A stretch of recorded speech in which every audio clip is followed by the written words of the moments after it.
Hello, welcome. So in this section, we'll go through basics of Pythons. We'll learn about variables, we'll learn about data types, we'll learn about data structure, we'll learn about object-oriented programming, and so on. So let's get started.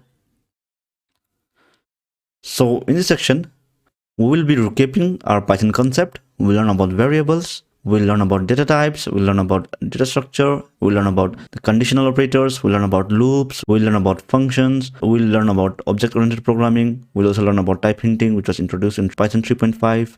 We'll learn about exceptions, we'll learn about built-in exceptions, user-defined exception. We'll also learn about the mutability, we'll learn about the data types which are mutable, and also learn about mutable data types as a default parameter function and why it's a bad idea. So in this section, we will be starting from a basic to an advanced level.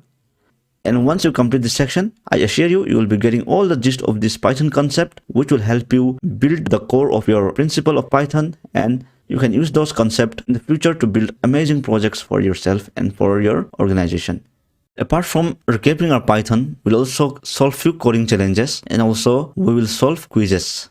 So when you solve more coding challenges, it will help you build your problem solving skills, the way you think, the way you solve questions, the way you solve a problem. And also we will go through the quizzes, which will test your knowledge after the end of each section.